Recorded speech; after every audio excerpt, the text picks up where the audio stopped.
Number one, a new number one from preseason at least, Malik Willis of Liberty. Number 2, Matt Corral of Ole Miss, rising up to number 2 on our list here. Sam Howell at number 3 of North Carolina. Then at 4, Tanner McKee, friend of the show and Stanford quarterback. Kenny Pickett at 5, the Pittsburgh quarterback at 6. Carson Strong of Nevada, 7. All the way down to 7. A catastrophic fall. Spencer Rattler of Oklahoma, the backup at Oklahoma, mind you. Desmond Ridder of Cincinnati at 8. Phil Jerkovich, Boston College at 9. And then Keaton Slovis, the USC quarterback, there at 10. Let's focus in. And I know a lot of people want to talk Rattler. A lot of people want to talk about Corral and the rise. But give your guy some love. Tanner McKee is probably the highest on your board of any board right now, and he has not played a lot at Stanford. Went on the mission trip. He was on this show, talked a lot about – he didn't play a lot of football. He said he had one practice with a semi-pro team in Brazil and then finally got back to Stanford. And, Coach David Shaw gave him the keys, gave it to him quickly, and he has hit the ground in a full sprint.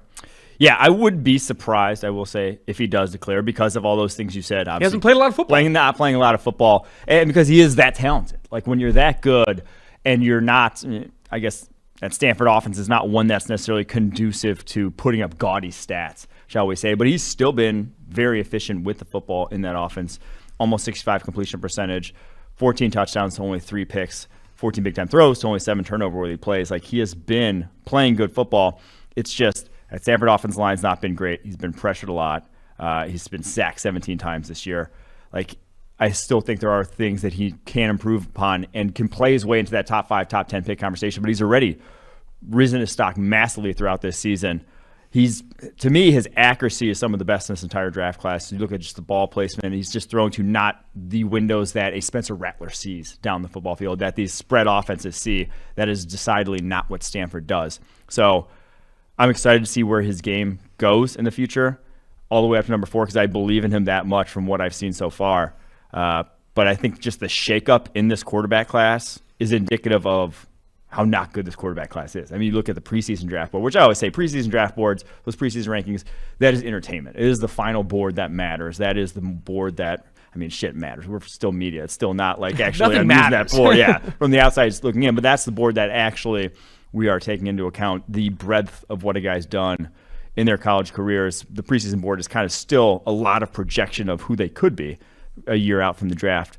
And seeing the shakeup that we've seen at the quarterback position is very indicative of just the fact that there still doesn't look like one guy that is the guy that you feel good taking at number 1 overall in this class.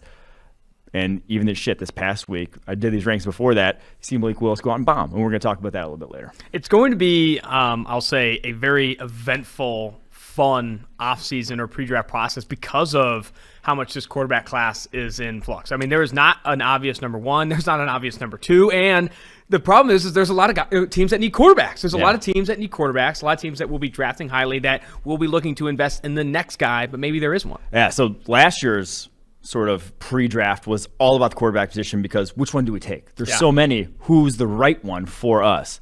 This year, it's do we take one at all? It's going to be Detroit Lions staring a top 3 to 5 pick in the face, being like, do we want a guy there or do we need to rebuild this roster more and give more talent to Jared Goff? It's going to be the Houston Texans having that exact same conversation in their draft rooms. It's going to be like, do we take this guy or do we take a Kayvon Thibodeau who we know is going to impact football games, or do we risk looking like,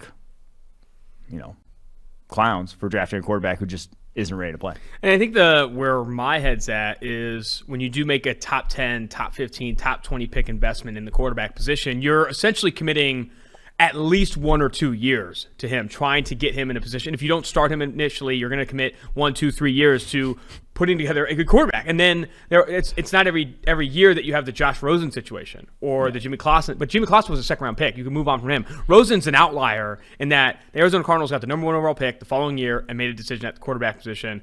This year, I don't know how many teams are going to want to draft one of these guys in the top 10, top 15, knowing that comes with commitment. It has to. It's too big of an investment to not be committed. Am I wrong into thinking that?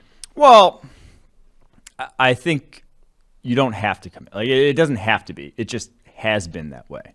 Like, you can still, we've kept saying that any chance you can upgrade at the quarterback position, like look at what the Dolphins have been doing, kicking the tires of Deshaun Watson. Like, there's any minor upgrade is way more important than pretty much any other position that exists in the football field. So I don't think that, yeah, you don't have to pigeonhole yourself into that, but it is a guy that's going to be on your roster for the next 3 years, more than likely, unless you do trade away for. I mean, you have to hope that ownership or the GMs that do go into this quarterback class enter with that expectation, though. It's not like, hey, the guy we're taking in the top 5, top 10, committing 3 years to him, maybe 4 years, getting that 5th-year option to see if he can actually pan out, because at that point, you could be like setting franchises back with some of these quarterbacks here.